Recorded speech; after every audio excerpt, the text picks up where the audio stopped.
Tonight we're going to dive into a topic that we've been covering before, the Anunnaki. And our guest tonight is going to be Scott Allen Roberts, and he's the author of The Rise and Fall of the Nephilim, The Untold Story of Fallen Angels, Giants on the Earth, and Their Extraterrestrial Origins. Now, as we get into this, what I would like to start off by doing is let's just read some passages from the Bible. And before I do that, I want to preface this. I find there's an interesting correlation between Scotty, we're going to be listening to tonight, and Zecharia Sitchin. I knew Sitchin personally on a professional level. We worked on a few things together. And both of these men were well advanced in their theological training. They were at, the equivalent of a seminary for both sides. And both of them hit the brick wall with their teachers and their institutions when they began asking questions about the Nephilim. It was just one of those, you don't do that kind of deals. And consequently, both of them went on a journey of exploration. Now, what really got them? All right, well, I'm going to read this to you because I think it's interesting. And frankly, I'm reading straight from the page on Wikipedia of all places. And here they say the term Nephilim occurs just twice in the Hebrew Bible, both in the Torah. That first is Genesis 6:1-4, immediately before the story of Noah's Ark. Let me read this. When men began to increase in number on the earth, and daughters were born to them, the sons of God saw that the daughters of men were beautiful, and they married any of them they chose. Operative word, any of them that they chose. Women obviously didn't have much of a voice in this. Then the Lord said, my spirit will not contend with man forever, for he is mortal. His days will be 120 years. The Nephilim were on the earth in those days, and also afterward, when the sons of God went to the daughters of men and had children by them. They were the heroes of old, men of renown. The second reference is in Numbers 13:32-33, where the Hebrew spies report that they have seen fearsome giants in Canaan. And they spread among the Israelites a bad report about the land they had explored. They said, the land we explored devours those living in it. All the people we saw there are of great size. We saw the Nephilim there. The descendants of Anak came from the Nephilim. We seemed like grasshoppers in our own eyes, and we looked the same to them. Wow. So, bottom line, the Bible's telling us that they go, yo, babe, you're mine, and that's it. I mean, it's right out of the caveman school of matrimony. Beat the woman on the head with a club, drag her into your cave, and bells will ring. All right? I'm sure you ladies out there are going, no, I don't really think that's how it works. All right. But the thing here is that when you talk about the Nephilim, you cannot help but talk about the Anunnaki, and that really brings us to the gist of what we're going to be doing here tonight, is that we're going to be talking about the Anunnaki. And a lot of folks have asked me over the years, why is it that I've really been focused on the sciences around proving the existence of Planet X, Nibiru, Destroyer, Frightener, it's got a lot of different names, and why I have sidestepped, for the most part, the issue of the Anunnaki. Well, I can tell you the principal reason was, while Sitchin was alive, I just considered it to be his pigeon. That was his ballywick, and leave him be to it. On the other hand, there was something else that I noticed, and it made me less interested in joining into the conversation, which seemed about competing ideas of who they are, the Anunnaki and the Nephilim. Is, for me, it always boils down to a real simple question. Once the music stops, who's left without a chair? Now, if we go back and we listen and read and investigate everything about the Anunnaki and the Nephilim, two things we know for sure: gold and women. Women, mentioned very clearly, all right, in the Bible, just as I've read it to you. Gold we know about also because it's what they use to repair their atmosphere. Now, for those of you out there going, gee, how can gold repair an atmosphere? Gold is a natural radiation shield. It's very good at it. If you look at our spacecraft that are out in space, they have a very thin gold foil. All right, and that gold foil has a tremendous amount of capability to resist radiation. If you look at a picture of an F-16 fighter, it's got a big bubble canopy that really gives the pilot an incredible view. But also these are high-flying jets. And so you'll notice that the canopy of an F-16 has a golden tone to it. It's because when they form the plexiglass, they actually embed gold into it so that the radiation that the pilots are getting at high altitude is not going to turn them into a big pile of cancer. So there's a real reason for having the gold. And obviously there's a reason for having the women. I mean, if we like Earth women, why wouldn't someone else? It seems to be a popular thing in the movies. And so I came across Scotty's book, and I have really been fascinated with how guys like Scotty get started, and they not only hit the brick wall inside of an institution, but then they push through that and they write a book, and they go start and talking about it, and they find an audience. It's quite an amazing thing. The curious thing for me is, why is it that even though this is mentioned directly in the Bible, in the Torah, this is a taboo topic for both Christians and Jews? Sitchin, he hit the wall with his religious training, and that's what got him going down the same route that Scotty did, and Scotty had it. Now, Scotty doesn't agree with Sitchin on quite a few things. He's got his differences. Hey, that's fine. If everyone was in lockstep, well, then we'd be looking like Nazi Germany if we were all in lockstep. And that's the beautiful thing about democracy. We can and do disagree with each other, and we agree to do it in a civil manner. So as we get into this, I want to explain to you that when I record my interviews, I do them offline because it gives me a really good chance to get into a lot of depth with my guests. There would be a lot of comments that I'm doing when we're recording the session that I take that out. It's superfluous for you. But you get everything the guest is saying, other than maybe I take out an occasional stutter. But whatever the guest is saying, it's 100%. You get all the words. Me, I trim down. That's getting progressively easier, too.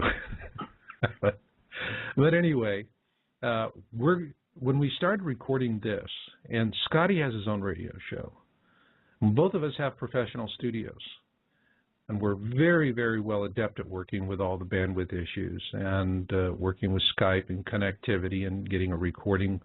And what we found was that this topic, which is really going to be talking about women and gold, seemed to have drawn the ire of someone, and we were getting hammered again and again and again, 5 times, actually 6 times during the recording session, that we were being disconnected, not only on Skype, but then we tried doing it on landline phones, AT&T, good old POTS, plain old telephone system.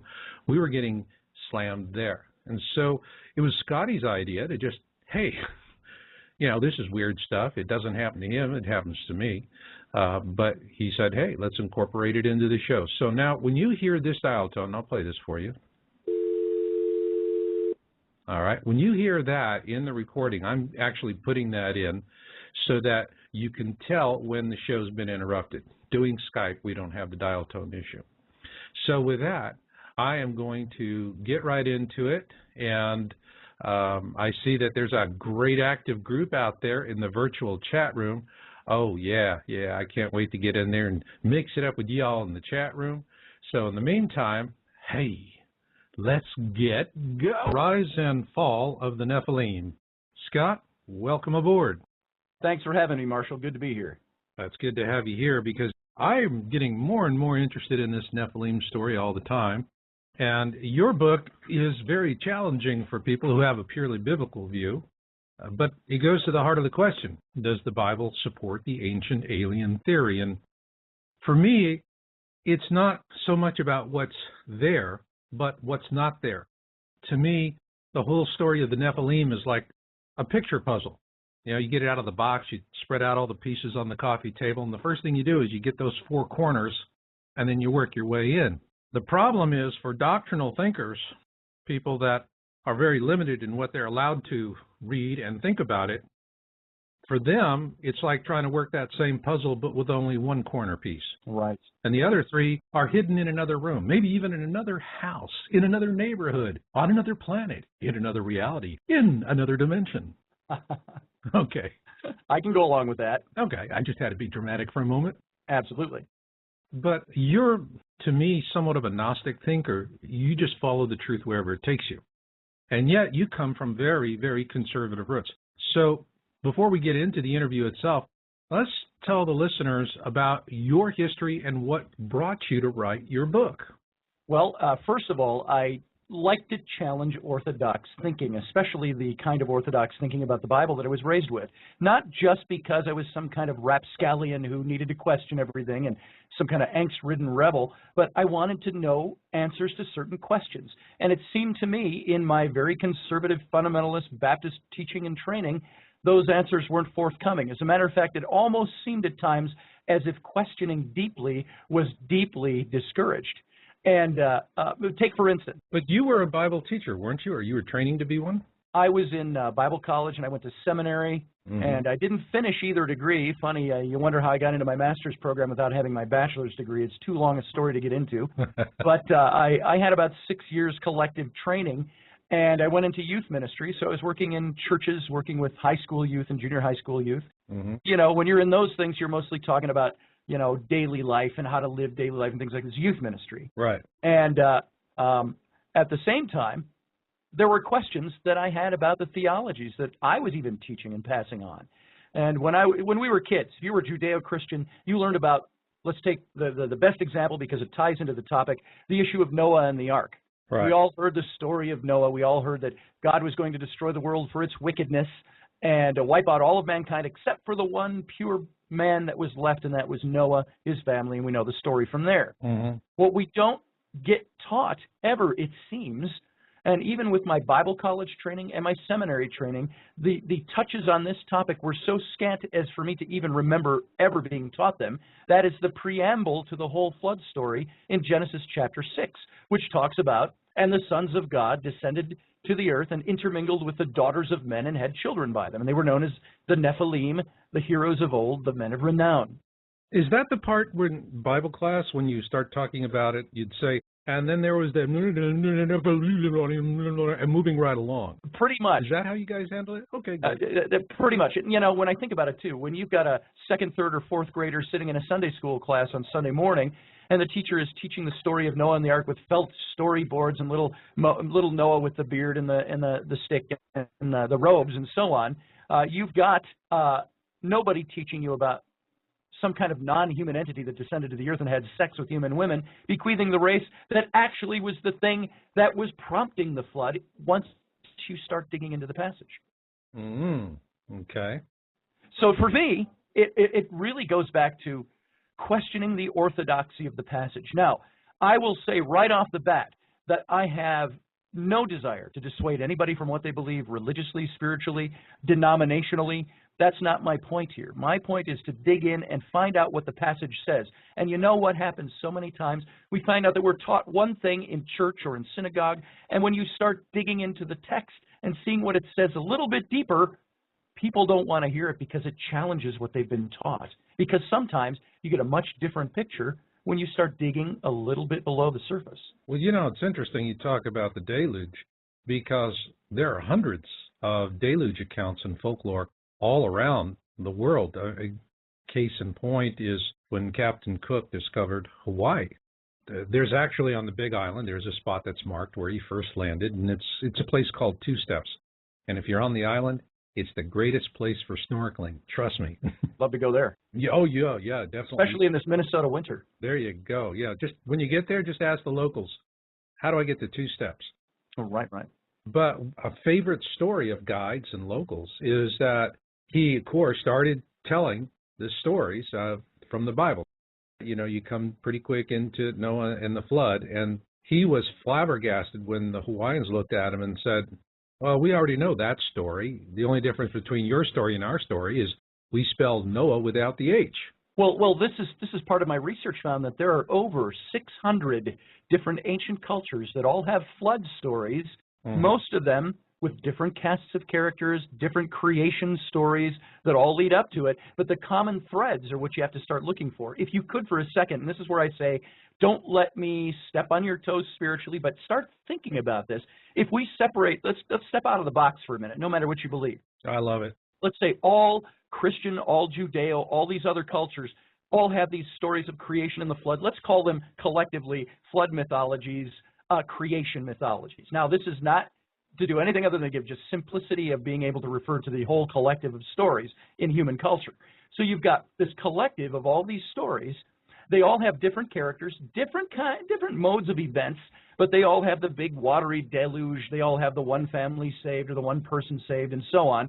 But common to most of these stories, even though the names differ, the events differ, almost all the stories have some sort of non-human or spirit being that intermingles with human women and creates a race of beings bequeathed with human women, and that there is some deity or some superior power of some kind that gets really annoyed by this, and then I'm saying that lightly, and the result is the destruction of everything as a result of this act that was just the wrong thing to have done on this planet. And so what you find when you step out of the pictures, you go, wait, if there's all these different cultures that all have these different stories, 600 plus of them out there, dating back thousands of years, what do you do with that? You say, well, the first thing I can note is it probably was one of two things.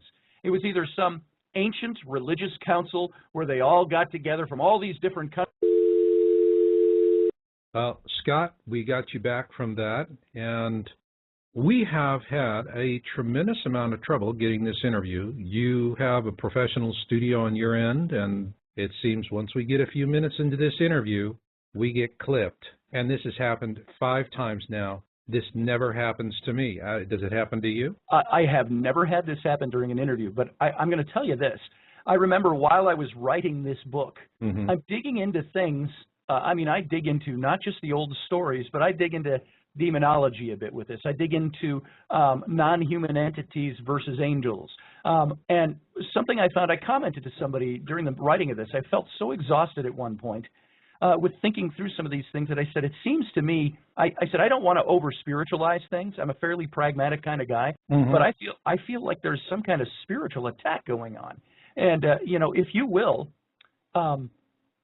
when we talk about these things and say, I believe that this and this and this happened, then something weird happens in life. It's almost like if we don't believe that there is some connectivity, it's almost like we're saying, well, I don't believe anything supernatural could have happened back then either. It's something fantastical. There are huge events that happen to human history, and this is what this book is all about. I'm just approaching it from the theological standpoint, but there is definitely, I feel, resistance. Well, in all of the times we've had these interruptions, about the point where you get to, I guess I could call it Earth girls are easy. Extraterrestrials mating with women. And by the way, Scotty, I anticipate we're going to continue having some more of this interference as we're going on. Maybe so. So for my listeners out there, if this interview gets these jumpy spots, it's because Scotty and I have just said, you know what, illegitimi non corvundum. Don't let the bastards grind you down. There it is. So we're going to explore Earth Girls Are Easy and anything else we're going to talk about. And if it takes us 59 gazillion segment interviews that we've got to string together like pearls, I'm more than happy to do it. Fantastic. Me too. All right. Go. Now I'm really curious to find out why somebody doesn't want us to have this conversation. Right. Well, it's interesting that I can jump way ahead on this just to give what I think might offer a little bit of an explanation. Now, by the way, I think about conspiracies, but I'm not conspiratorial. I am not paranoid in that sense that, oh, somebody's out to get me and stop this broadcast. I don't think I'm that important. But I will tell you this, spiritually speaking, there was a passage in the New Testament where Jesus himself said, as it was in the days of Noah, so shall it be again at the coming of the end times. And what this is all, he actually said at the coming of the Son of Man, but it's the coming of the end times. And this is what I believe is going on, is that there is spiritual interference. There is this whole book, Marshall, is about interference in the human race. whether it be, and it's one coin with two different sides. It is a spiritual interference by spirit beings. It is a physical interference that took place by non-spirit beings but non-human entities. And so either way you look at it, you got to decide, what am I going to believe?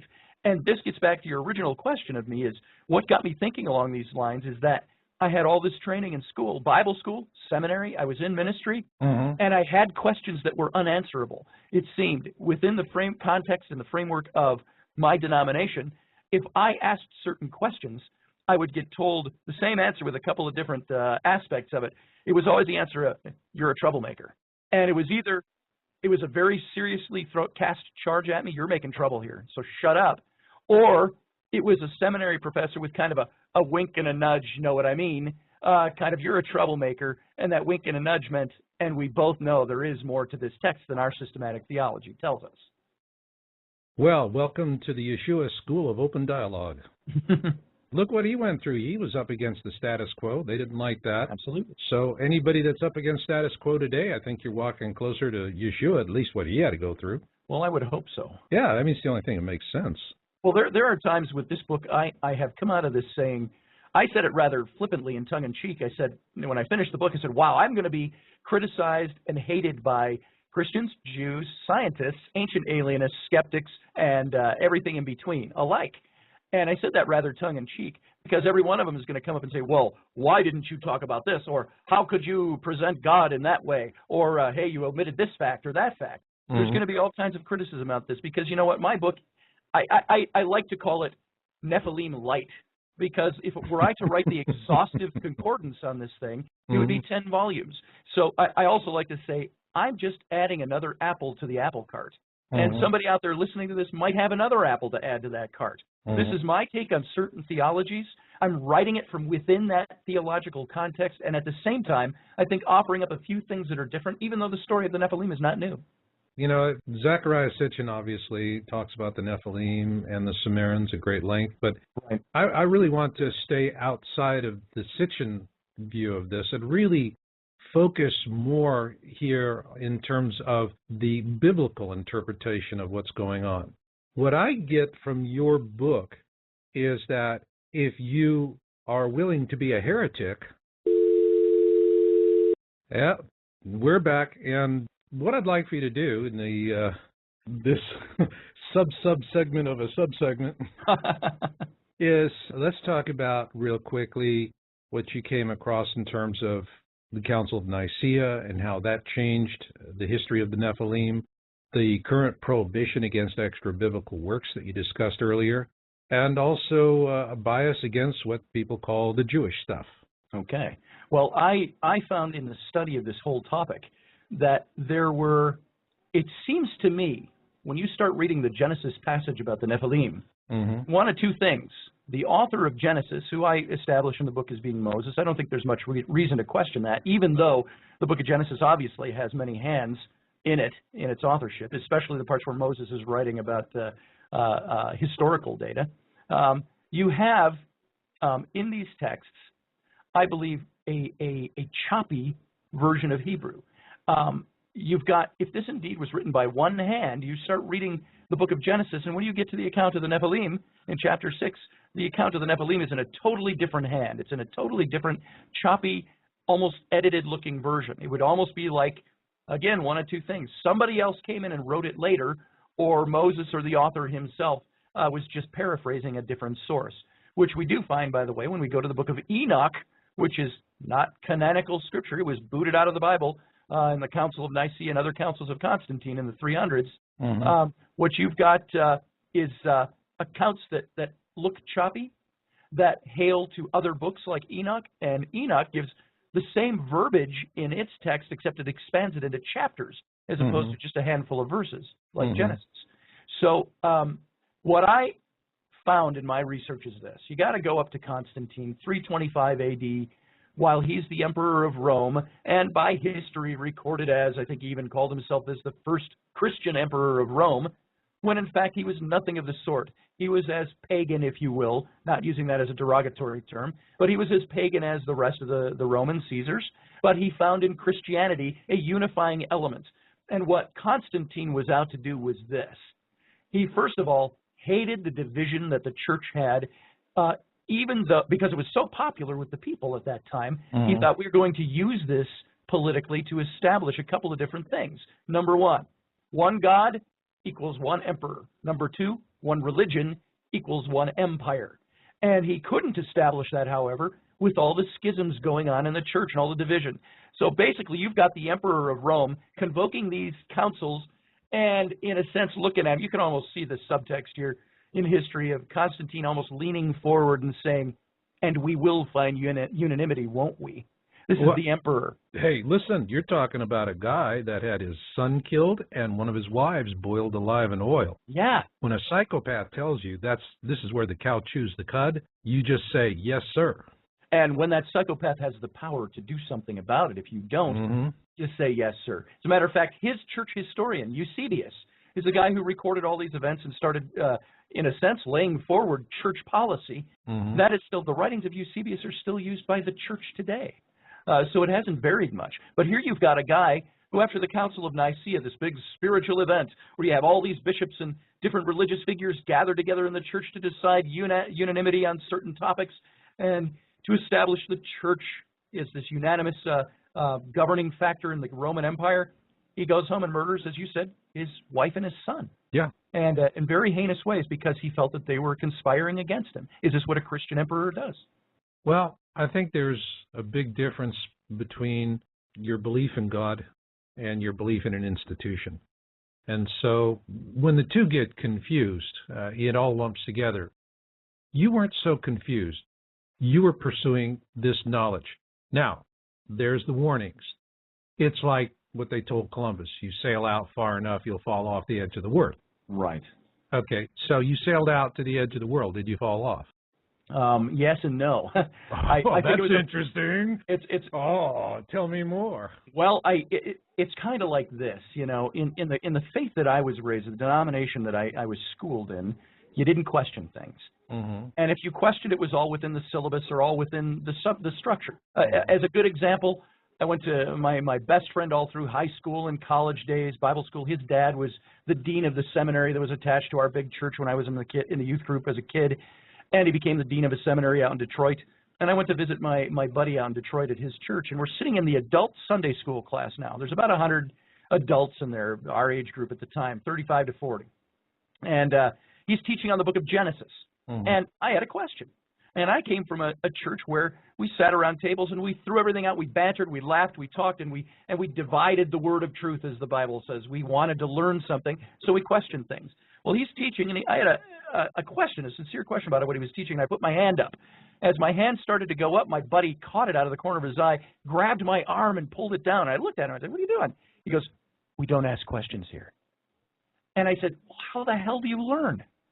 And he was more appalled that I used the word hell as a cuss word than the fact that I was appalled that I couldn't ask a question. And so I remained quiet, and I didn't walk out or storm out. I was going to make a scene. But that is the cusp, if you will, or the crux of the denomination I was in. You didn't question things. And to question things meant, are you questioning the Word of God? So everything we were taught, the rule of practice we were told was, the Bible is my one foundation for faith and practice, and I do not sway from it, and I do not use extra biblical materials. If it's not in the Bible, it doesn't exist. And that's the way we were governed and the way we thought. And when I started questioning those things, that's when the problems arose. One of the first big questions I had was not even on this passage of the Nephilim. It was on the name of God. If you look at the Old Testament, there are several names throughout the Old Testament used for God. One of the ones used the most times, almost 3,000 times in the Old Testament, is the word Elohim. And the name for God was El, and the him was the suffix at the end of the word denoting singularity or plurality. Just like the word Nephilim, the word Nephal in the Hebrew means to come down, to descend, to leave one's estate for another, to change place. Im just is the suffix that denotes plurality. So those who came down, those who fell, so on. With Elohim, El is the name of God. Him is that plural suffix which stands for plurality. And it's literally translated, the word means God of many gods, or God among many gods. And when I first learned this, I thought, what does that mean? And I started digging into it, and of course we were taught and said, well, this means it's the God with multiplicity of powers and majesty. It's like a monarch. You hear monarchs all the time that would say, well, we will bestow this act upon our people, speaking of themselves, plural. Well, the only problem is that the word Elohim is used both plurally and singularly in the Old Testament, depending on the context of the passage. Right. So you have to start digging into the etymology of the words. It's like our English word deer. You can say, I see a deer standing in the front yard. I see a herd of deer standing in the backyard. And so you found that Elohim stood for God speaking of himself, people speaking of God in a singular. You also found it where God himself uses the word to speak of a plurality. It was even used as a word to describe the man who was selling false idols made out of wood, clay, and bronze out of his tent, the Elohim collected in his tent. And this leads me, this was one of my first big questions, is God a plurality or is God a singularity? Well, if it's plural, it's referring to the Trinity. And I hate to disappoint you Trinitarians, it doesn't say that in any of the passages in context. It never says that this plurality of God means three essences of God. As a matter of fact, you find God in Psalm 82 and in a couple of other places referring to, it says, and God or Elohim stood in the midst of the Elohim. And he said, you are all Elohim, you are the bright shining princes of heaven. It's a plurality he's speaking to, the divine council in that context, which comes into a description of the Nephilim later on as we get there. So I started questioning things by some very simple things. What does this word mean? Why does God speak of himself in the plural? Why is it even in the English in the book of Genesis, like the fall of Adam and Eve? It says, and God was speaking and he said, they have eaten of the tree of the knowledge of good and evil. Let's us not let them eat of the tree of life, lest they become like us, like gods. So that was one of my first big questions. All right, hold that thought. Let's come back for the second segment, and let's really then dive into the big question. Who really are the Nephilim according to the Bible and the extra-biblical works you've been using in your research? Army hearties, we're having a Nephilim time tonight. I think he's a hoot. I really am enjoying this interview. And we have got a caller from Oregon. Patrice, you're on the air. Hi, Marshall. Hi. And you'd called in, you had a comment? Fire away. Yes.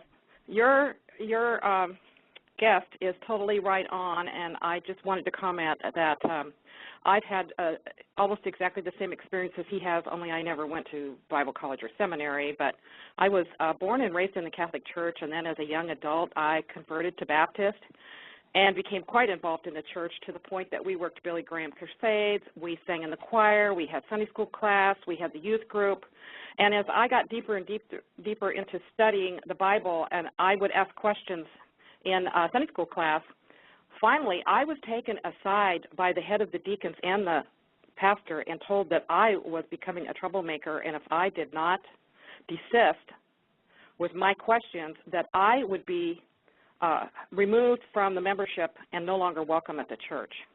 Well, at that Patrice, point, I left. how did you feel when they said that to you and you left? But I mean, it made me angry. It made me angry because I felt like I felt disillusioned because I felt like they had the answers, and that I was within my rights to be asking the same questions that your guest has just been talking about, where it says, let us confuse their language and let us make man in our image. You know, all those same questions were the questions I had. But, you know, they did me a great favor because I went on after that and became a student of not only the Bible, but I have studied the history of religions. I've read all Sitchin's books. You know, I've just done a very intensive study, and it has been a long path, but I have learned so much, and I'm so grateful, and I think it's wonderful that you're having this man on because he knows what he's talking about, and everybody in the audience should really listen carefully to what he has to say because I have spent many years, this is clear back like in 1966 that I left the church, and I have studied intensively ever since then, and this man knows what he's talking about. He's right on so far. That's excellent. That's excellent. Let me ask you a question. In terms of how you feel your relationship to a divine creator, absolutely. Yahweh, I mean, since you have been on your own and you're sorting this out on your own, has it changed one way or the other? Well, it's changed tremendously, and I do have to say that I did go through a period of time a couple of years ago where I would say, pretty much lost my faith, mainly because I had been indoctrinated into Jesus Christ as personal Savior, And then as my studies went on, and I certainly don't want to offend anybody in the office because everybody has their own path to walk, and my path is not necessarily theirs. I can only speak from my own experience. I can tell you my audience is very well offended in general about everything because I am already a born-again heretic. Go ahead. Okay. Well, I found that I could no longer accept a lot of what I'd been taught as a quote, Christian, and so I did lose my faith for a while. I even pretty much quit praying, and then finally I just came to the point that I realized that even though I had to discard a lot of the illusions and thinking that I had been indoctrinated with, not only in parochial school as a child, but in the church as an adult, and I had to move forward, and I did realize that when I looked back on my life, I could see there is definitely a divine creator. He has always taken care of me and miraculously helped me over and over again. And once I got over thinking of God in human terms, you know, like we like to think of God, well, you know, God has a body and he gets mad and he's happy and he punishes and, you know, he rewards. And once you get past all these human terms, the way we like to interpret God in human terms, once we get past that and realize that, frankly, God is way beyond and more wonderful and awesome than anything we could think of him in human terms, it really restores your faith. And I've become quite excited about, and it sounds corny because just things like, you always know that, you know, God is in everything because he created everything. But when you really think about how the God essence is in everything, you're constantly surrounded by God. And once you really internalize that concept, you're never alone again. It's like I never fear death anymore, never fear death. I mean, I'm here and I have a mission to assist people, you know, with the coming things that are going to happen. But if something happens and I somehow don't survive, I'm not the least bit worried about it because I know that life goes on. You know, I exist outside of this shell that I'm occupying right now. And so, if anything, my faith has been greatly expanded. It's just that I had to undo a lot of brainwashing to get here, but it was worth it, and it's been a wonderful, exciting path. Okay, and if you will go to my website, yowza.com, go into the humanities section, you can just search on the article about the meek and why they inherit the earth. I have an article there. I think it'll be a real treat for you. Patrice, I have really enjoyed your call. We've got 2 more in the queue, and we've got a lot of show coming up. Thank you so much. Well, that's great, Marshall. I appreciate being on. I just want to let you know that I not only have followed you for since 2009, but I'm a member of your Planet X Town Hall, and I follow you religiously, and you have just done wonders for me. I really appreciate your devotion to mankind and everything you've done to try to inform us of what's happening.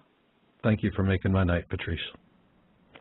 Have a good evening. Thank you. Bye. You too. And see you on the board. I'll see you on the board. All righty. Okay. All right. Bye. Bye-bye. And we're going to go foot free here, and we've got a caller coming in from 631, and for you caller in the 561, you're next up in the queue. Hello there, caller in the 631. Could I have your name, please? How are you doing? My name is Sydney. Hey, Sydney. Yes, I've been a scientific researcher for over a decade, and I've read about 7 different holy books, you know, from the Torah, a couple of versions of the Bible, the Quran, the Bhagavad Gita, the Popol Vuh, and definitely it does point to aliens, and not just 1 or 2, but factions of warring aliens that surprisingly enough to some do sacrifice and eat people. And what I noticed that a lot of UFO researchers, or what they call them today, ancient alien theorists, you know, it's just another label, but what they miss is that they're still here, that this is what we see when we see Western civilization, that Columbus didn't sail across the ocean without those maps. And I noticed a lot of researchers do not touch on this because everybody in power today still sacrifices children, drinks human blood, and pays homage to their alien masters at the expense of practically more than 90% of the planet. All the governments are evil and crooked.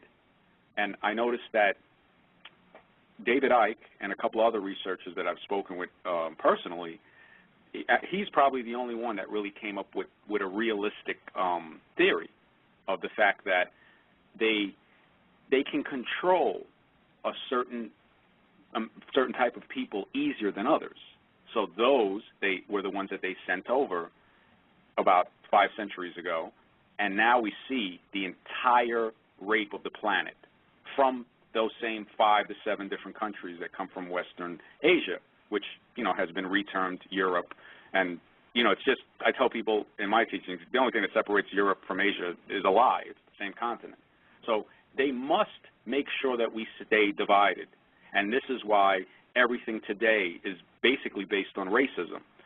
Some people will say, oh, well, you know, you're harping on that too much. But I said, well, if we look at it with an open mind, look at the evidence, we can see that humanity is divided. There's an invisible caste system put upon the planet. And no researchers I've seen, alien researchers, talk about this. Mormons, you know, look at what the Mormons say, you know, honestly. You know, you didn't fight with God, you were cursed with brown skin. So I said, okay, let me look at this scientifically. If a being was to curse someone, Sydney, our show's tight tonight, so you're going to have to get to it real quick here, because I got a lot of show to do tonight, and I have only 2 hours to do it. So give me that point. Okay, the point is, in the Book of Mormon and in the Talmud and other books, the mark of Cain, which Westerners try to affiliate with dark skin, doesn't make sense. It would make more sense to make the person burn in the sun as a punishment, because dark skin actually isn't a punishment. We don't see people with brown skin getting burned. So it is kind of reversed, and we need to realize that everybody in these religious factions, Muslim, Jewish, Christian, they are all with the agenda of the aliens of giving children to them, giving women to them. Aha, you and I are on the same frequency here, because that's really getting to it. And Sydney, I'd love to go on longer, but we've got a ton of show to do, and just hang with me and enjoy the show. I've got one more caller in the queue, and we got to get to the second segment. But you nailed it right on the spot. Thanks. All right. Caller in the 561, could I have your name, please?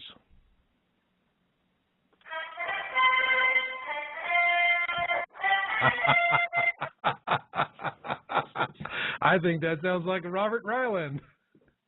How did you guess? Hey, I don't know. You got a shtick. You got a shtick. So how you enjoying yourself? This all sounds like me. Yeah. Oh, and that's what you told me would happen. Yeah. In so many words. Yeah. Yeah. So for those of you out there that this is, by the way, let me just introduce you. This is Robert Ryland. He's the author of Jesus in the Third Temple, and so that you know, we're going to be going into a large series on this, 13 interviews, and we're going to be getting into a history of the Middle East that is going to blow your mind. It's the stuff that you're not allowed to get, and I'll be talking about that more. And so, Bob, real quick, because I've got to get into my second segment. Yeah. Comment on this. Like Scott and I wear the same kind of shoes. We've been in the sights of the traditionalists among the evangelicals. I mean, they don't want to hear anything they haven't heard before for the non-steal. And he's been there just like I have. So I'm enjoying this. All right. Well, you know, there's a lot of faiths that have it. Zecharia Sitchin, you guys could sit and drink a cup of coffee together and have a lot of yucks, although he's not with us, but still the same, though. He hit the same wall. And then you did, and that got you to go above. All right, Bob, stick with me, and I'm just going to do a quick segue here back into segment 2, because we've got some long segments. This show is recorded. It went long. So hang with me, Bob. Okay. One real quick comment before we get into the second segment, folks, about diversity. My favorite species on the planet is the redwood tree. I live amongst redwoods, and I love them because they have an interlocking root system, and I know that my house is just going to bounce up and down in the earthquakes instead of going from side to side, which means I'm less likely to be wearing my ceiling when the shaking stops. And here's an interesting thing. We all know how many chromosomes humans have. Do you know a redwood has 66 chromosomes, and it's from 11 different parents? And it's that kind of diversity that has given that species endurance over time. How much time? I want you to think about this. When the Chicxulub impact, 65 million years ago, took out the dinosaurs, probably after they already had one foot in the grave, at that point, it was the dominant species of the northern hemisphere. Completely covered the northern hemisphere because it's a subtropical species. It's why now it's next to coastlines, because it needs that extra fog coming in from the ocean. But the species, if you go back to its earliest roots, was already somewhere around 140 million years old when that impact happened. They're still here today. And so if diversity is a sign of endurance as a species, folks, we really all want to be like redwoods. Now, I'm moving on into Seg 2, so hang with me because it's just going to get better. I often say to folks when they tell me about how they're now seeing all of these things, tell me, was coming into awareness for you like being slapped in the face with a dead salmon and there you were, spitting scales and wondering how you got there? And to a person, they always say the same thing. Yeah, that really describes it. Now, folks, that is awareness. And there's no comfortable way to deal with it. But there are ways that you can help people ease into it with less stress, considerably less fear, and more importantly, with hope. That was one of the reasons why I produced my video, The 5 Stages of Catastrophism. And that is really based on what I had written about in my book, Indigo ET Connection, many years ago. And with ET Connection, what I'm talking about is the role indigo children will play in contact with extraterrestrial races during the coming tribulation, because this is a consistent drumbeat theme. We're going to be making contact. I also dive into this in my book, God's Child Covenant, Return of Nibiru. Now, both of these offer an interesting way for teens in particular to come to this and to see where they fit in the grand scheme of things. With God's Child Covenant, what you have is fiction based on fact. And it takes the kids through what will probably be a real-life situation. It's based in a triage camp in Los Gatos, California. And that's where people go to live or go to die, being resigned to either fate. And the lessons there are very clear. For example, the sexes need to face this equally. If we lose all the social advances that we've seen in the last half-century, and what happens? Well, all you have to do is see what the plight of women and children is in places like Afghanistan, where they're chattels. They're really not human beings, and the women are trapped in arranged marriages that are so horrific they set themselves on fire to escape them. The result is you have tribal societies that cannot generate their own technology. They're clever, and they can use the technology they steal, beg, or borrow, but they don't have the ability to do it on their own. And that's because when a man subjugates a woman or a child, he must first subjugate himself to a greater evil. And this is the lesson these old tribal cultures have yet to learn. But it is core to the message of both God's Child Covenant, Return of Nibiru, and Indigo ET Connection. So consider these books for your teens, and perhaps even a spouse who likes adventure novels and something light reading that's tangential, but not direct, as a way to gently immerse them into their own awareness. And with that, let's move on to the interview. Well, Scotty, we're just going to keep going as far as we can and get her interrupted, and we'll come right back like a couple of bronc riders. There you go. We just don't know when to stay down. All we're doing is we're going to start talking and see if we can hang on for 8 seconds. That's it. There you go. So instead of us talking about the 3 corners that are missing, which we did a good job of in the first segment, let's put all 4 corners on the table. All right. And then you work it in from there. How's that? Okay, that sounds good. Rock and roll. All right. Well, let me say this. As we talked about at the beginning, my take on the Nephilim in this book was to study the topic within its theology, its theological framework. And then I used some outside sources to establish some of my case. But mostly I'm trying to establish in this book a thread of logic that falls behind and beneath, and this is the subtext to the scriptures that are there. I have found, as I mentioned with all the questions I had, I found that there is a subtext that exists to all the stories we find in the Old Testament that revolve around these characters. And when there is a subtext, a story, an encoded message starts to come out, you say, wait a minute, why was that encoded? And then why did Constantine kick some of the books that talked about it out of the Bible? These are the things that started governing my putting together the framework for the Nephilim.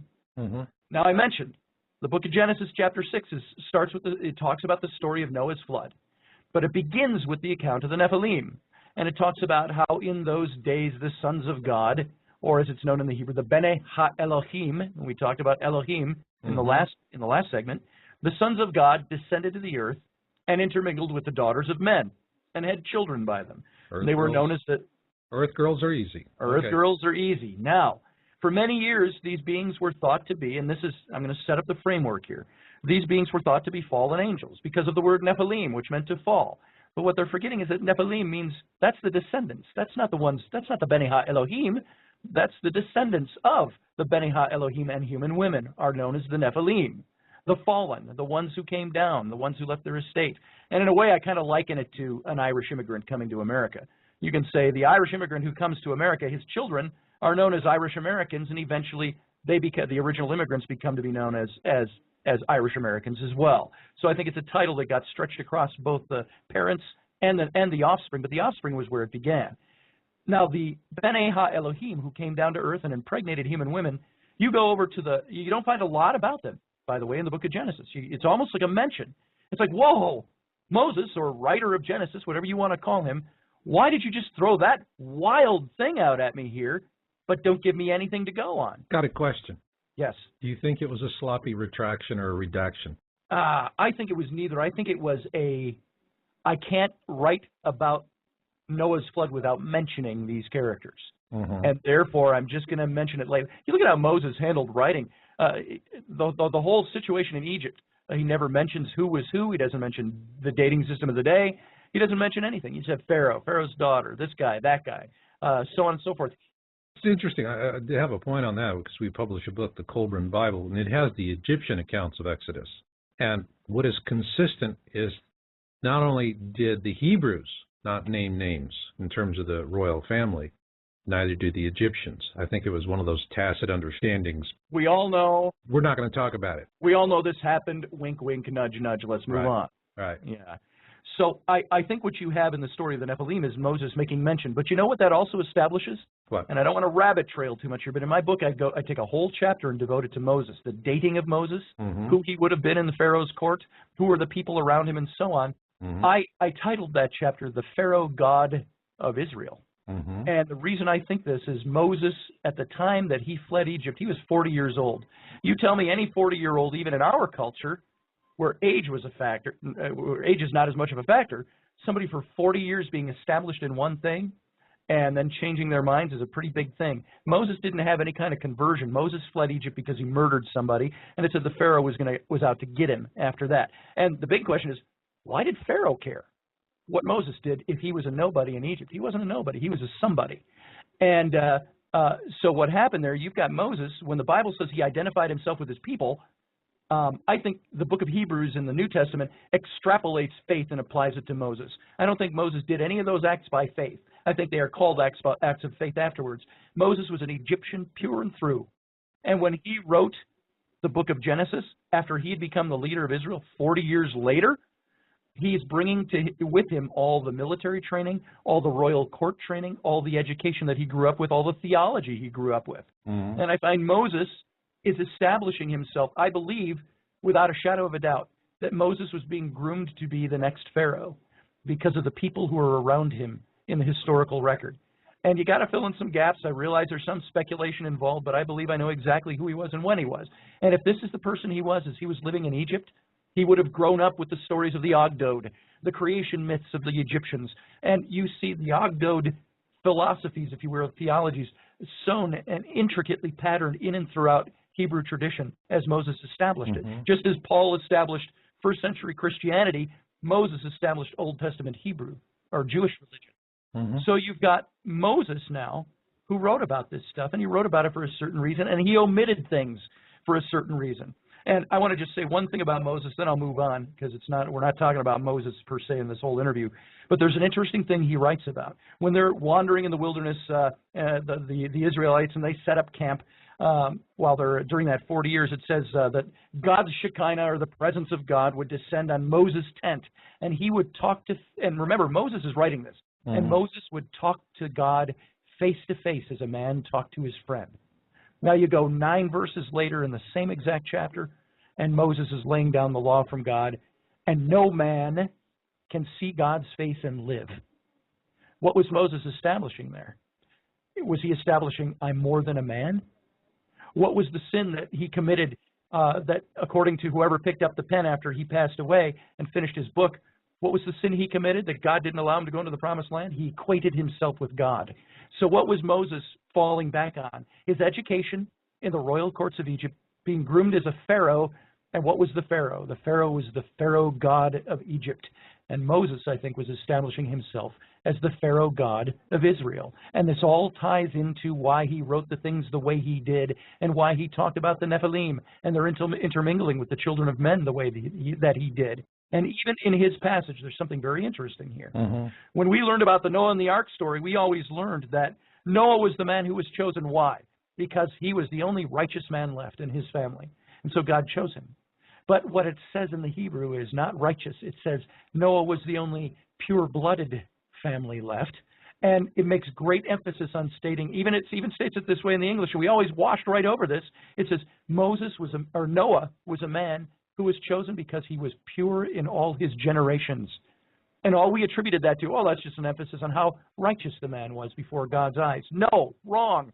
Thank you for playing. In the Hebrew, it states emphatically that Moses, or I keep interchanging Moses with Noah, that Noah was chosen because he was righteous before God, but because he was pure-blooded and his generations were pure from creation to where he stood at that point.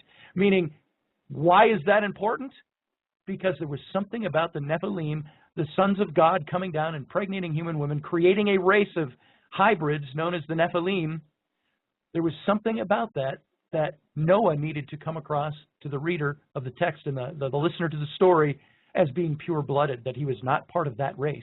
And something I found in my study of all of this, and this is where I get back into the theological point of view, is that if you look in the book of Genesis earlier on, the whole Garden of Eden scenario, the serpent, get into that in a minute and establish why I say this, is that there was a need to establish the kinsman redeemer, the Messiah, who was first prophesied at the scene in Eden with the fall of man.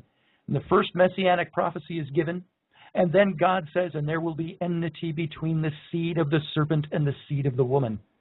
Or the seed of mankind is what that meant.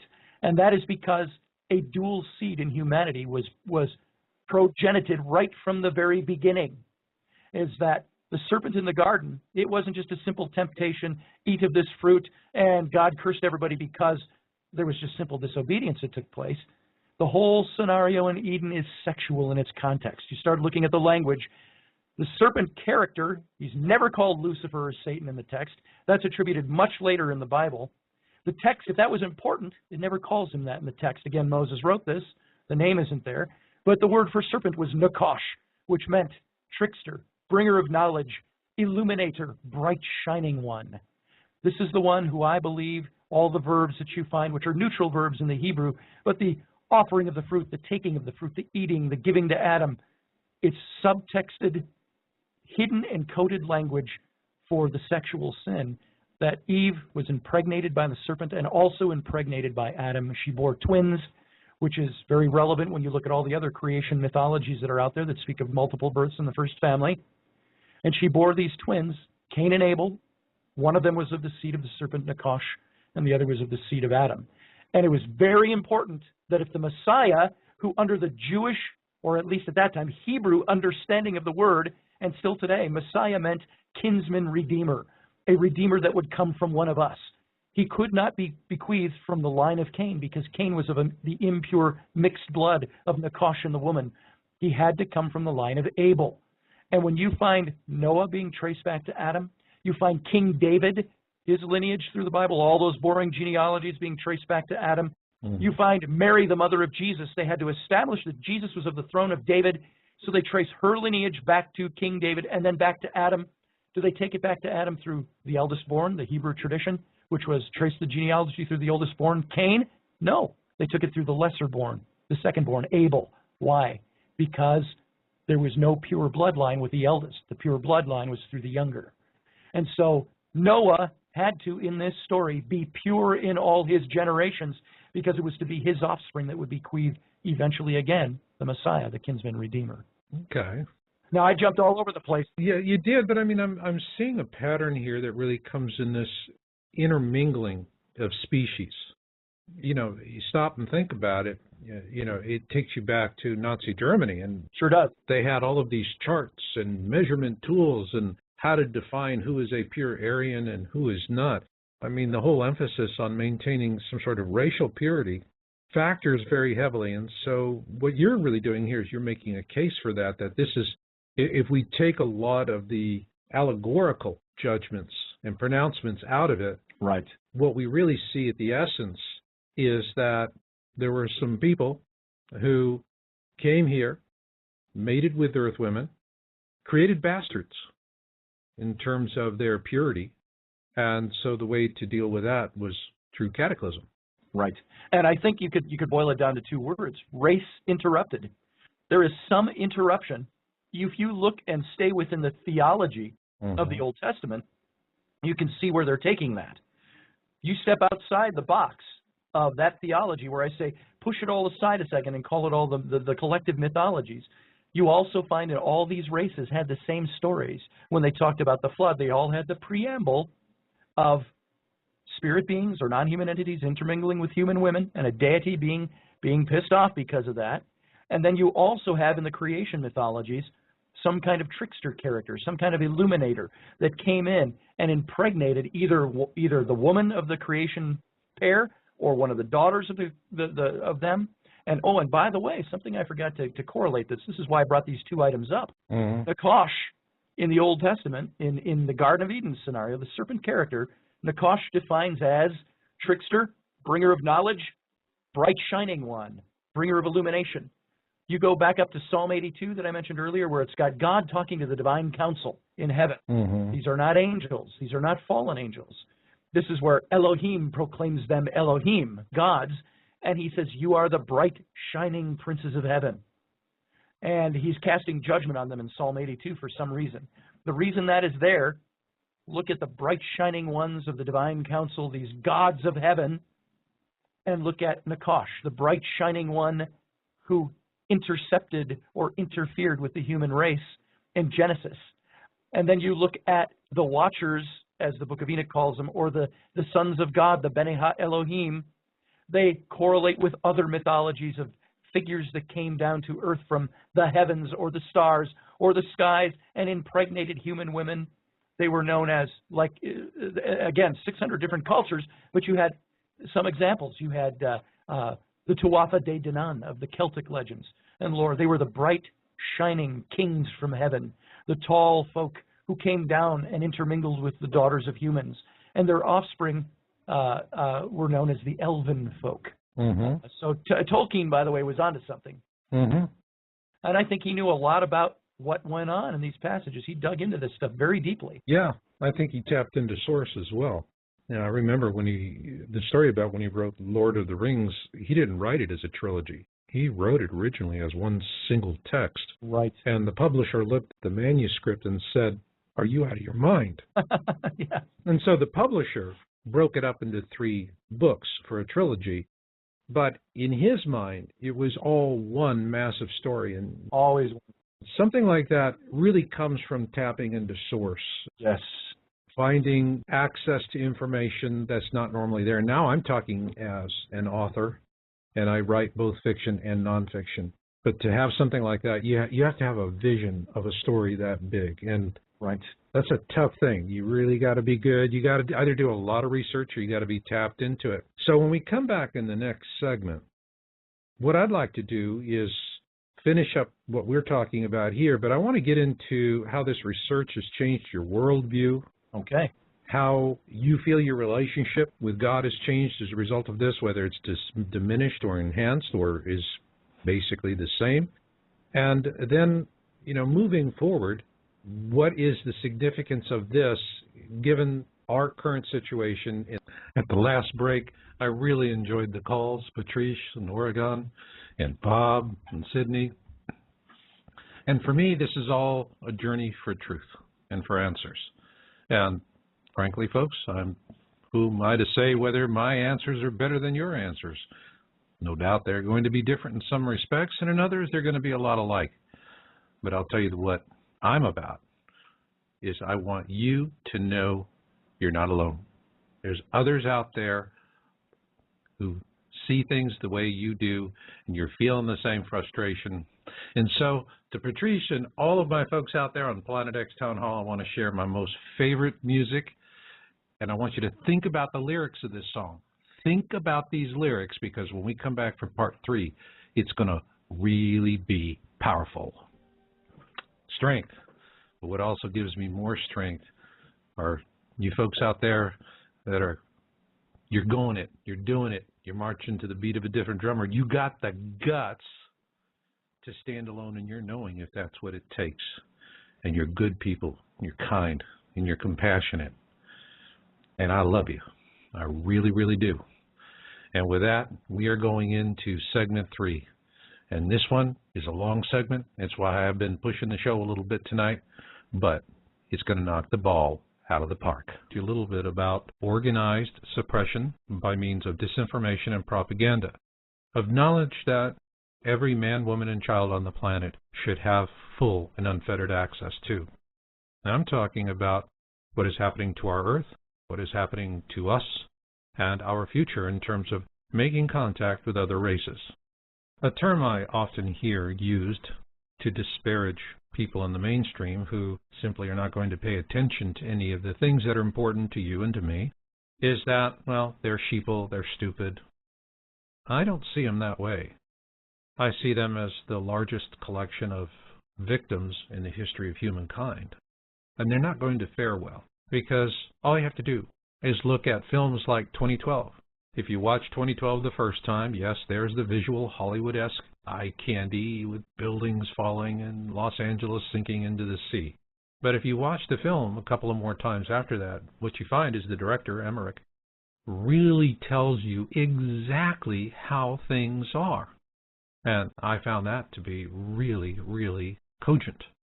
Because what the elites understand is that there's not enough resources to save some 7 billion people. Maybe a small fraction of that, but not much more. And so when you look at the movie 2012, what do you see?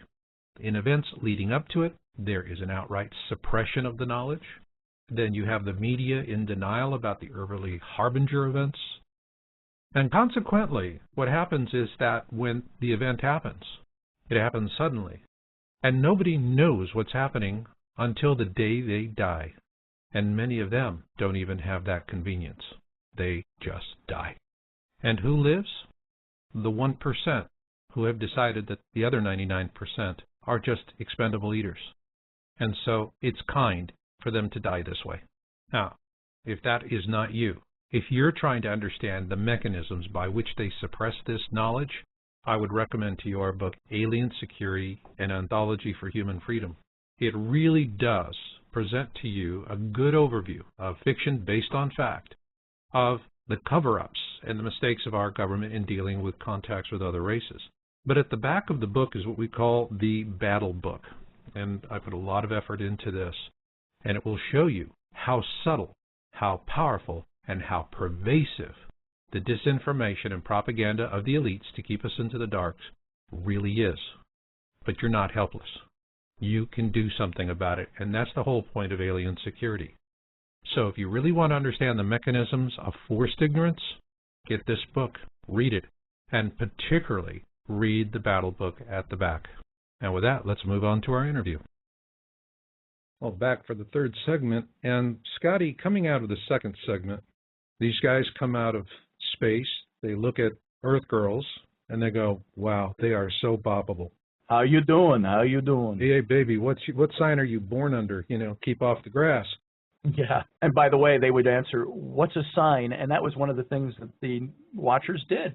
They taught the forbidden knowledges. Yeah, there it is. So you've tapped into this, all right, and your book goes into really good depth for the readers.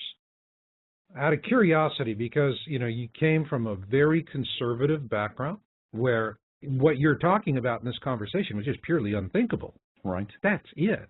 You just don't go there. And yet, one of the reasons why you're not supposed to go there is that you get lost and dark forces are going to snag you up or whatever it is. Right. Or you just simply, that's it, you're off everybody's Christmas card list. As Justin Martyr called this stuff in the first century, he called it diabolical mimicry. It's all the works of Satan trying to make things look really good or like the things of God. Mm-hmm. And that was the way they explained away everything. Yeah, well, I mean, it's pretty absolutist. But let's just talk about you in your relationship with Creator, however you want to call it, Yeshua, God, Yahweh, whatever it is. I mean, how has it changed you as a Christian? How do you view yourself now? I have not thrown out the baby with the bathwater. I'm rather fond of saying that. It seems like I've said it thousands of times now over the last year. But sorry, but hey, man, it just comes. I guess we're just having this real continuing problem with dialogue interruptus here. Yeah, I've never seen this so much. The only time that my internet seemed to go down so many times was when I was talking with Dr. John Ward down in Luxor, Egypt, about symbology or symbolism, mm-hmm. ancient symbolism leading up to the Cathars and so on. And we had 9 times in an hour conversation, the connection dropped. And it was very interesting. I don't know what you want to put to this, but my wife went upstairs as I was finishing that conversation. And as I said goodbye and I hung up, she noticed there was a white van, unmarked panel van sitting across the street. And as soon as I hung up, that van took off. Now, what does that mean? Maybe nothing. Maybe it was just a diaper delivery service, and he was taking a break. But we thought that was very interesting. And again, the big question comes up, who the hell am I that somebody would want to intercept or tamper with my connection? But I think you're dealing with topics here, and have been on your show, that some people don't want people to hear. Hey, listen, this happens a lot, and there's some topics, zero interference, nobody bothers me. But on something here where it starts diving into doctrine, so there's some of this old knowledge that folks just don't want out there. Right. But we're here, we've got this connection, and I want the answer to this question. How are you with God? My view of God is that God has changed for me. He is not the God that I grew up with. He is a God that is bigger and broader, perhaps more majestic, perhaps more dark than I had ever seen God before. Mm-hmm. You know, we were brought up in this evangelical style of Christianity where, oh, God is love, and God is there with his arms open wide to take you and take all your problems. And I do not wish again to poo-poo that notion. But I am finding that the God that I found in the Old Testament and all these writings about the Nephilim and these interworkings of the bloodlines and so on is a God that, if I may say it this way, and pardon my crassness, he's a God that gives 2 squats about humanity. He made them. We are his to do with as he pleases. And as a matter of fact, we were even taught in our theology, in the Baptist theology, that we are nothing. We are zero. Our righteousnesses are as filthy rags, leprous rags before the eyes of God, as Scripture says. This is what we were taught. And I think, though, that God is bigger. He doesn't care much about humanity. But if you were to go to the theology of it, there's something to the kinsman redeemer. And God, if you will, my view of him is that he filters all of his activities with mankind through the kinsman redeemer. And that goes, again, to your orthodoxy of certain Scripture. Do you believe the Messiah has come? Do you believe he has not come? And I believe within the framework of Christian theology that God only views us through the kinsman redeemer. And this is why there was such importance put on it in the Old Testament, why there was such importance of staying faithful to God. Mm-hmm. So God, to me, is somebody that is much more distant than he used to be. Mm-hmm. As God, as the God of the universe. I think there might even be different manifestations of God. I also believe that what we were taught in Judeo-Christianity, that the Bible is monotheistic, I think is not so anymore. When God calls other beings gods, they might be minor gods, but he's still calling them gods. He's still calling himself the God of gods. He's still referring to himself in the plural. The Bible does not teach monotheism. There is more going on outside the realm or the dimension or the thread of this reality, I think, than we can put our fingers on or understand with our biblical theologies or any of our theologies in this world. So in other words, what you came from was a very terrestrial view Yes. of all that there is. And now you have embarked upon a more cosmic view of everything. But is this more cosmic view more or less comforting in comparison to the terrestrial view of the doctrinal and dogma approach?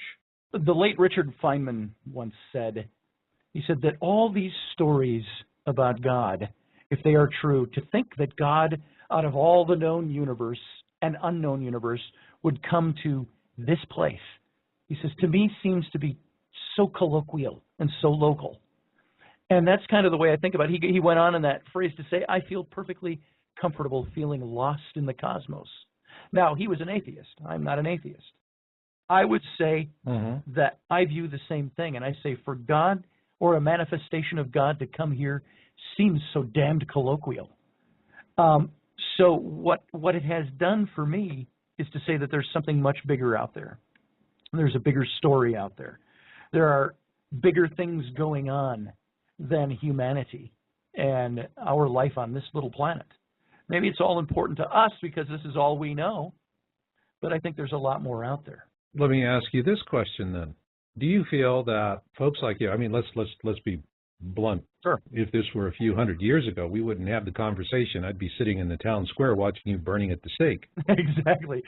Now, probably I'd be burning on the stake next to your stake. Which one of us would be singing and which one would be screaming? There's a big question. That's right. Or maybe we'd be doing, remember Life of Brian by Monty Python? That Yes, always. Always look on the bright side of life. I love that scene. Yep. And the best part was the Suicide Squad. It was really... Yes. Anyway, Monty Python aside, though. When life serves up your gristle, just pucker up and whistle. So, yeah, that's where we are. And they had it. So you are delving into these things, and this information has come forth. Now, I have to tell you, I mean, I look at the teachings of Yahweh and Christianity, and if I don't see it connect, I see there's a whole invention of interpretation, because for me, Yeshua was born, raised, died a Jew. Yes. And he was talking to Jews, basically just kicking them in the butt. Right. And you could boil them down into 4 simple words for a simple statement. 4 words. That's it, the alpha and omega of everything he was doing and what he thought about and what he wanted for us, and that's just simply stop thinking like slaves. So now my question to you is, that was the seed of consciousness that I see Yeshua planted. All right. Are people like you the fruit of that tree?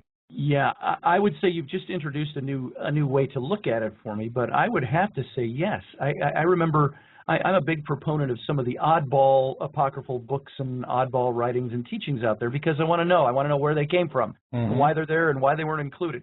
Why were there 60-plus different Gospels and only 4 of them appear in our Bible?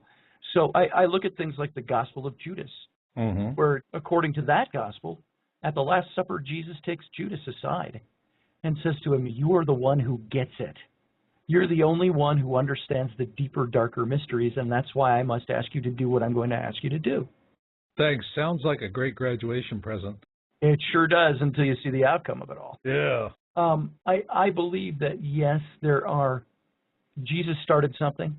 I would never have brought it back to him, but in the context of what you're thinking, yeah, something started here. You got to think bigger. You got to think, what did Jesus say he came to do? He came to save the lost. He came to liberate the soul.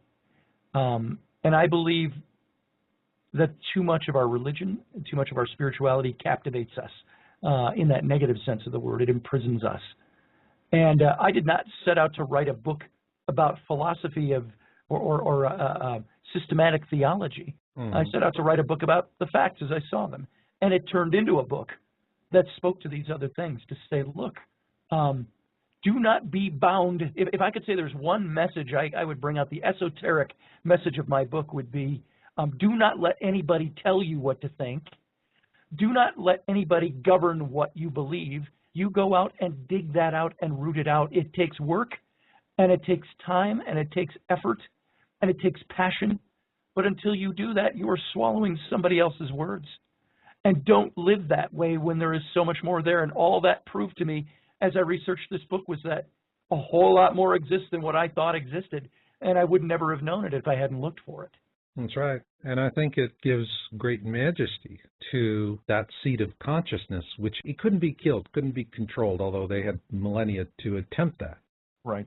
But I see this knowledge coming around people who are waking up. And when I say that, stop thinking like slaves, how do slaves think? Slaves do what they're told to do. They all sit there and wait for the master to come home, and they're going to go, aha, I got it right, you got it wrong. I get to watch you get an ass whooping. Right. They squabble amongst themselves. They steal. They do all of this self-centric nonsense. But if, on the other hand, you're viewing yourself as co-creator and not as a slave, it puts a completely different spin on it. It certainly does. With that in mind, let me ask you a hypothetical, because when you're talking about the Nephilim, for my listeners out there, one question is lurking in the back of their minds is, what happens if there's a return of the Anunnaki? Right, right. Now, if there is a return of the Anunnaki, my guess on it is they show up, it's shock and awe, they just scare the piss out of us. Right. After which, they take all the gold and all the women they want and scoot, and following which, we just are beset by natural disasters that are going to wreak havoc for the planet. But let's look at that assumption that they come for golden women. The gold, fine, take it. What about the women? Would you say, okay, we should sacrifice some of our women to appease them, or would you say, no, you're not going to take our women, you're not going to take our men, you're not going to take anybody, get lost? Would you stand up and fight the good fight, or would you look the other way for the sake of convenience? I think if it came down to being a thing of something against our will, I would like to think that I would be the kind of person who says, even though I'm too old to go into the military, if our nation was attacked by another nation, what would I do? Where would I stand? I would like to think that of myself. I think I view myself as being very patriotic, and my patriotism goes beyond words. I believe it would be something that I would put action to what it took to defend my country and defend my family and defend my neighbors. Let's just... Scotty, we're getting more interference, and I'm hearing it come through. All right. Want me to just jump right into it? Yeah, let me kind of get to this one focus point. Okay. I see where you're going, but let's say, for example, it's not so clear-cut that the Anunnaki come, they want to take the gold and the women, and we're fighting them. What happens if it's presented to us in some sort of a fait accompli matter? In other words, saying, we need to do this. Our institutions are telling us that it's okay to do this, that it's okay to sacrifice these women to this cause, that for some higher aim, maybe they're going to take a faith to the stars or some other thing.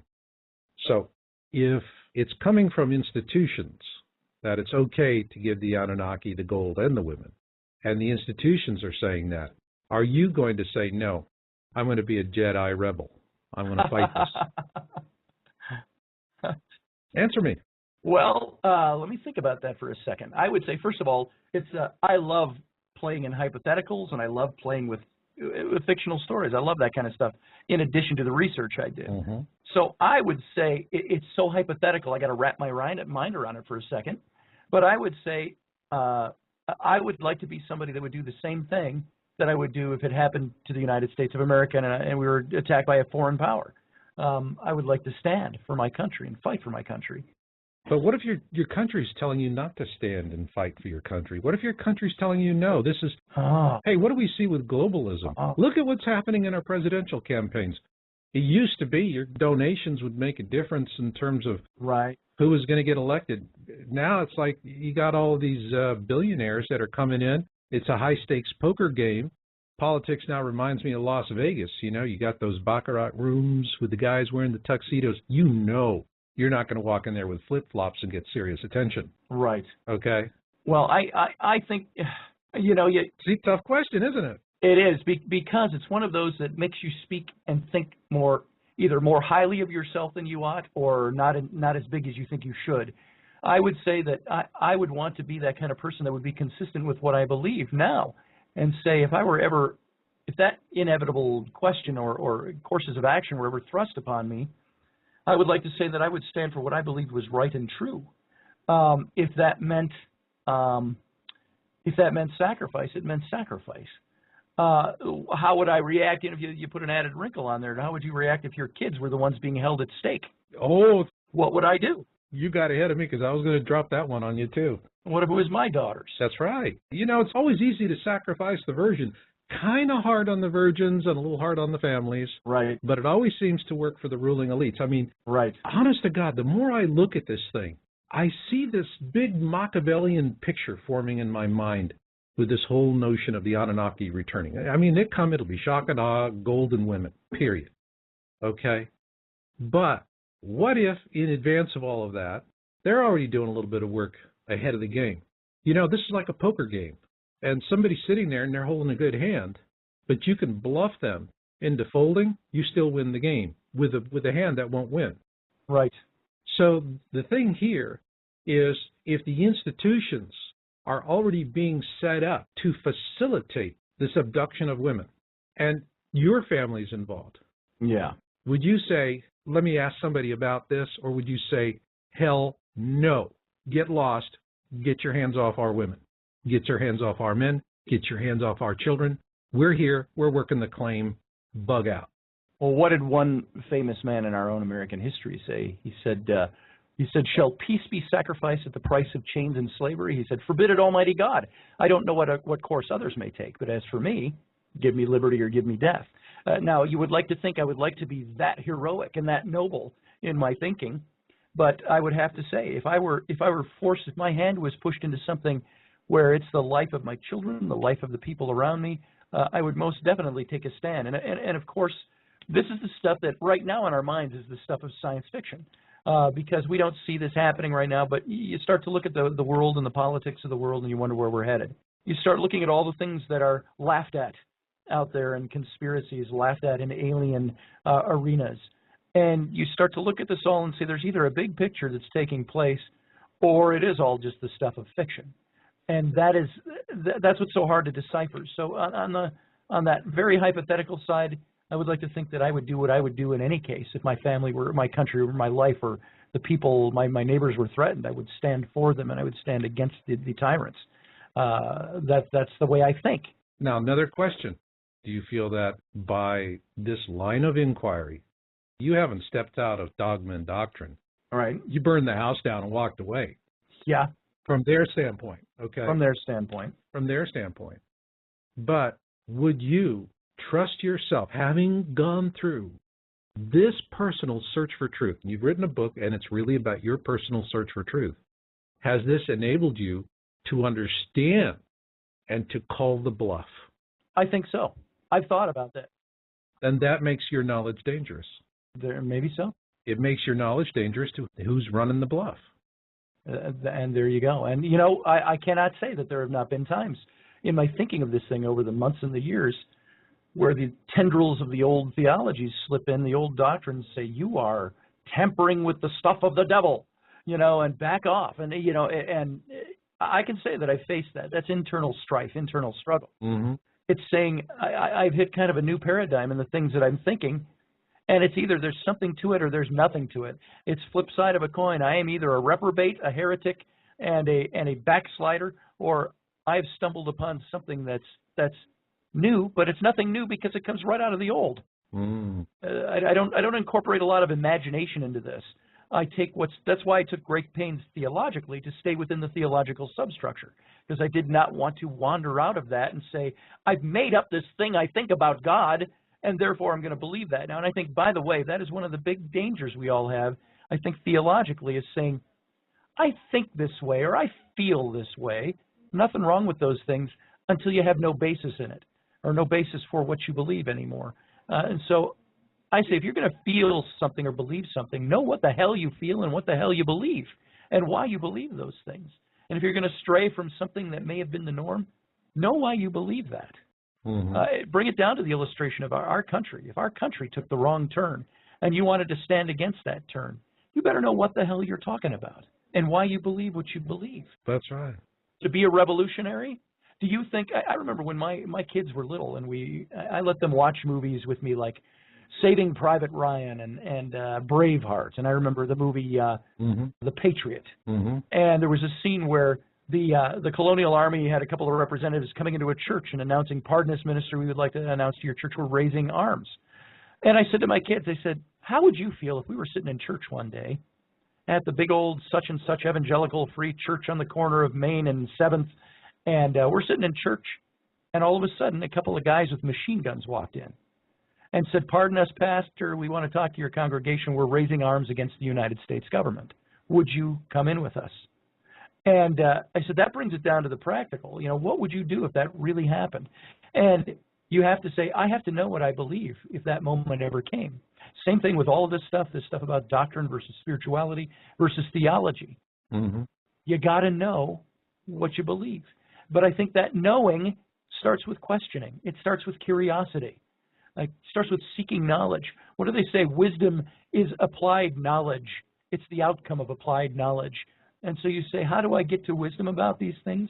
It's having curiosity, asking the questions, sticking my neck out, asking the questions, maybe even turning my back or closing the door or moving into another room, figuratively speaking, of my theology or the things I've always believed, and saying there might be something more to this or something different to this, but I'm not going to go there just because I want some whimsy of thinking of something different.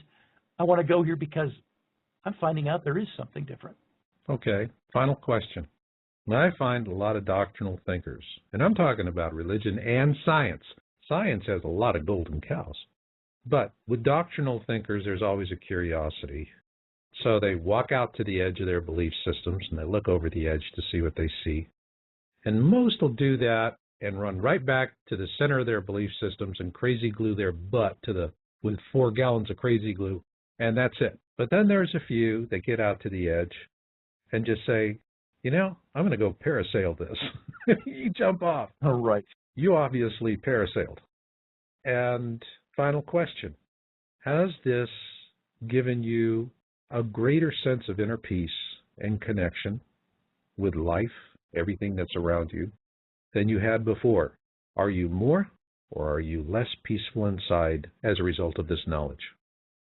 I am more peaceful in the sense that I feel like I'm discovering something. But just like the people who discovered the New Worlds, Columbus, not even Columbus, go back here earlier than even him, there was this great joy, ecstatic piece about discovering something, but then there was that fear of stepping that first step onto that shore and out into that jungle, not knowing what's there. So I think, to me, I've discovered the New World. Have I explored the New World to its fullest yet? Nope, that's going to take time. So there is peace and there is joy and there's a lot of fun, but at the same time, there's great intrepidation that I do it the right way and that I don't just go with whimsy, that I go with what I can establish.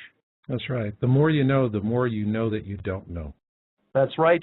That's a saying we've had for a long time around here. The more I know, the more I don't know, fill in the blank. I think the best way to explain who and what is an independent thinking researcher is just ask them, and the answer is always going to be the same. How come I always keep feeling like I'm the last guy to know? Yeah. I think that's part of discovery, you know. Yeah. And frankly, if I can speak theologically, yeah, I don't think God's given us all the answers. I think there's certain things that are absolutes in Scripture, but I also think that there are things that God said, there it is, go play. Go dig. Go dig. If you want to be in my sandbox, you got to dig.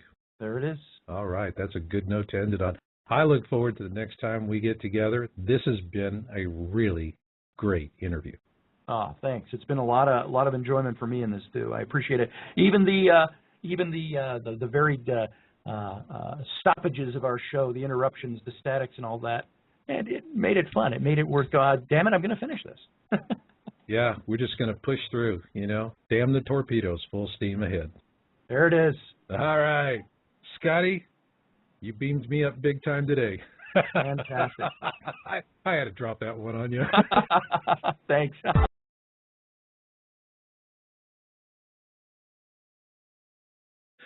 Tonight we're going to dive into a topic that we've been covering before, the Anunnaki, and our guest tonight is going to be Scott Allen Roberts, and he's the author of The Rise and Fall of the Nephilim, The Untold Story of Fallen Angels, Giants on the Earth, and Their Extraterrestrial Origins.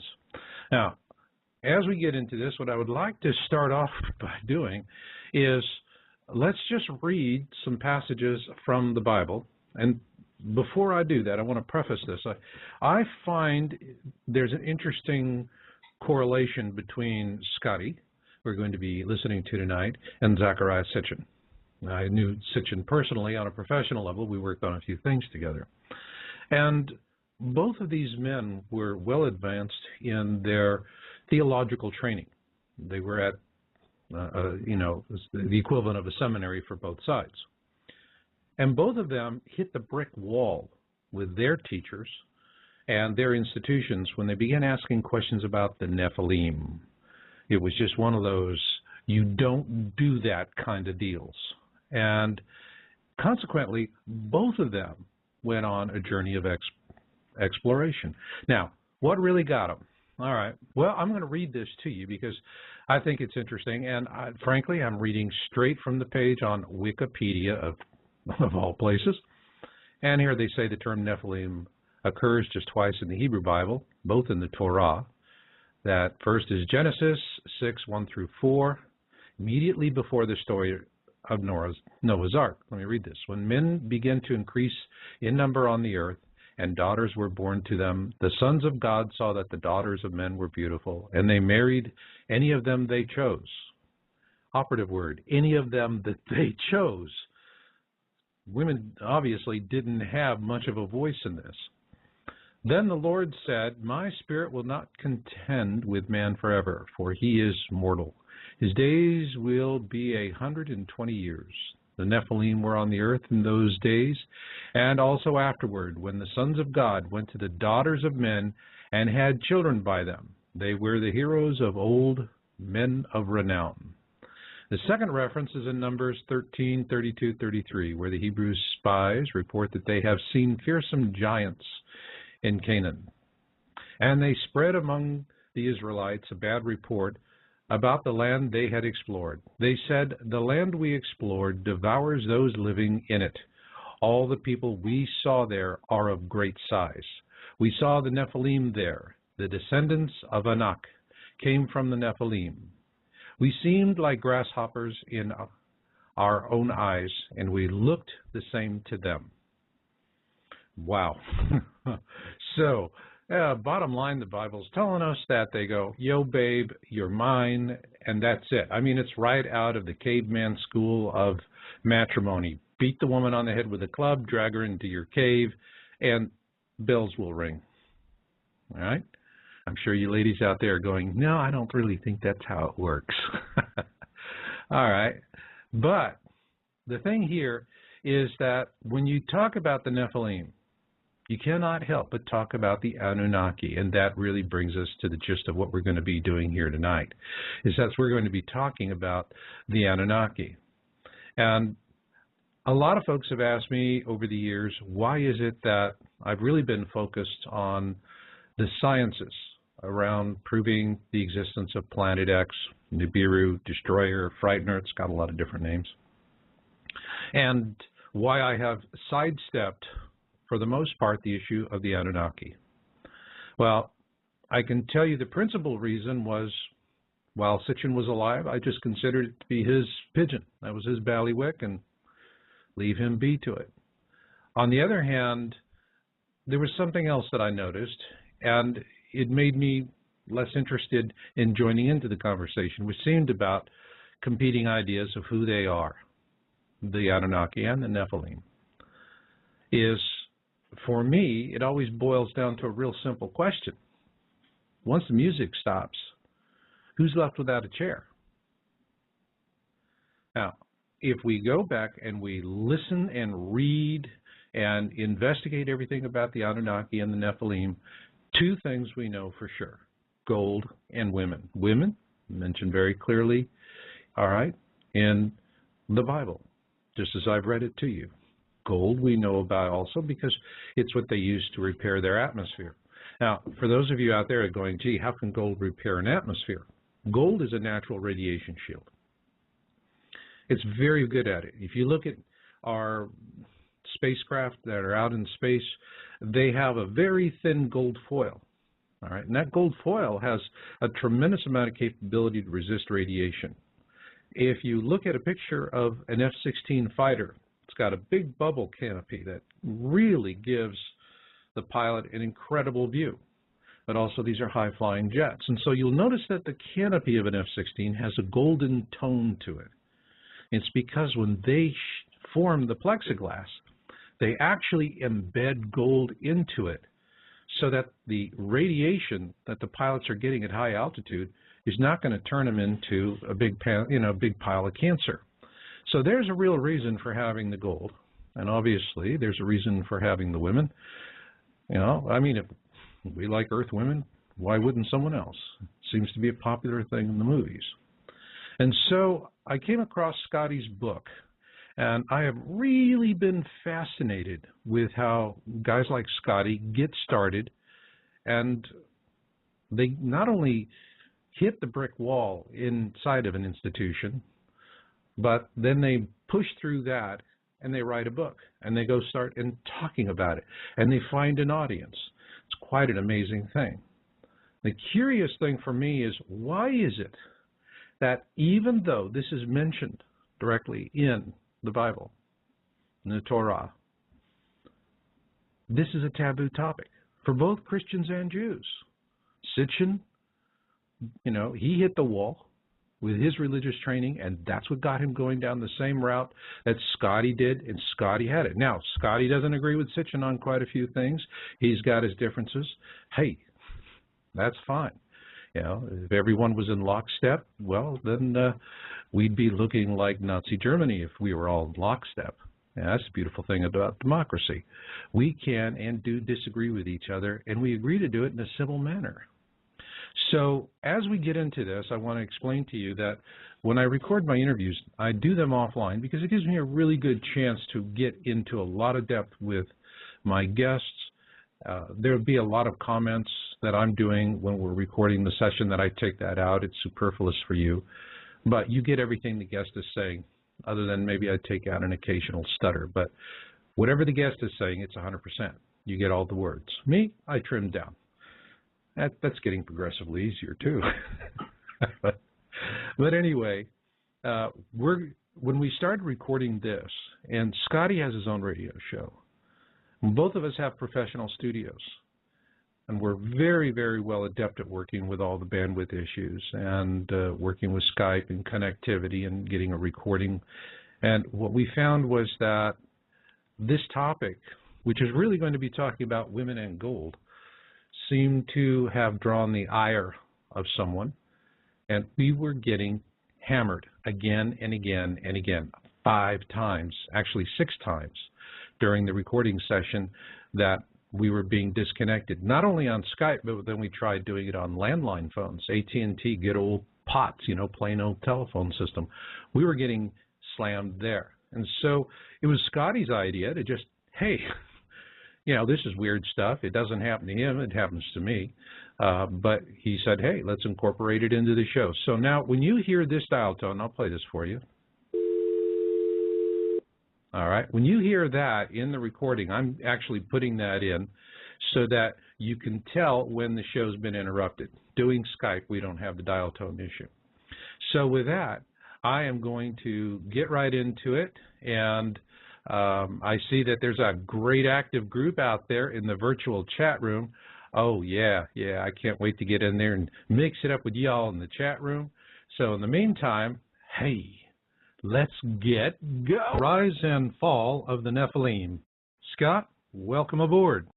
Thanks for having me, Marshall. Good to be here. It's good to have you here because I'm getting more and more interested in this Nephilim story all the time. And your book is very challenging for people who have a purely biblical view, but it goes to the heart of the question. Does the Bible support the ancient alien theory? And For me, it's not so much about what's there, but what's not there. To me, the whole story of the Nephilim is like a picture puzzle. You know, you get it out of the box, you spread out all the pieces on the coffee table, and the first thing you do is you get those four corners, and then you work your way in. The problem is for doctrinal thinkers, people that are very limited in what they're allowed to read and think about it, for them, it's like trying to work that same puzzle, but with only one corner piece. Right. And the other three are hidden in another room, maybe even in another house, in another neighborhood, on another planet, in another reality, in another dimension. Okay. I can go along with that. Okay. I just had to be dramatic for a moment. Absolutely. But you're, to me, somewhat of a Gnostic thinker. You just follow the truth wherever it takes you. And yet you come from very, very conservative roots. So before we get into the interview itself, let's tell the listeners about your history and what brought you to write your book. Well, first of all, I like to challenge orthodox thinking, especially the kind of orthodox thinking about the Bible that I was raised with. Not just because I was some kind of rapscallion who needed to question everything and some kind of angst-ridden rebel, but I wanted to know answers to certain questions. And it seemed to me, in my very conservative fundamentalist Baptist teaching and training, those answers weren't forthcoming. As a matter of fact, it almost seemed at times as if questioning deeply was deeply discouraged. And take, for instance. But you were a Bible teacher, weren't you? Or you were training to be one? I was in Bible college, and I went to seminary, and I didn't finish either degree. Funny, you wonder how I got into my master's program without having my bachelor's degree. It's too long a story to get into. But I had about 6 years collective training, and I went into youth ministry. So I was working in churches, working with high school youth and junior high school youth.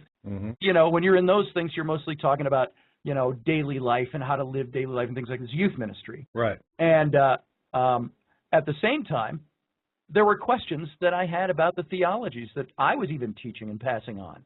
And when we were kids, if you were Judeo-Christian, you learned about, let's take the best example because it ties into the topic, the issue of Noah and the ark. Right. We all heard the story of Noah. We all heard that God was going to destroy the world for its wickedness and wipe out all of mankind except for the one pure man that was left, and that was Noah, his family, and we know the story from there. What we don't get taught ever, it seems, and even with my Bible college training and my seminary training, the touches on this topic were so scant as for me to even remember ever being taught them. That is the preamble to the whole flood story in Genesis chapter 6, which talks about, and the sons of God descended to the earth and intermingled with the daughters of men and had children by them. And they were known as the Nephilim, the heroes of old, the men of renown. Is that the part when Bible class, when you start talking about it, you'd say, and then there was the and moving right along? Pretty much. Is that how you guys handle it? Okay, good. Pretty much. You know, when I think about it, too, when you've got a second, third, or fourth grader sitting in a Sunday school class on Sunday morning, and the teacher is teaching the story of Noah and the ark with felt storyboards and little Noah with the beard and the stick and the robes and so on, you've got nobody teaching you about some kind of non-human entity that descended to the earth and had sex with human women, bequeathing the race that actually was the thing that was prompting the flood once you start digging into the passage. Okay. So for me, it really goes back to questioning the orthodoxy of the passage. Now, I will say right off the bat that I have no desire to dissuade anybody from what they believe religiously, spiritually, denominationally. That's not my point here. My point is to dig in and find out what the passage says. And you know what happens so many times? We find out that we're taught one thing in church or in synagogue, and when you start digging into the text and seeing what it says a little bit deeper, people don't want to hear it because it challenges what they've been taught. Because sometimes you get a much different picture when you start digging a little bit below the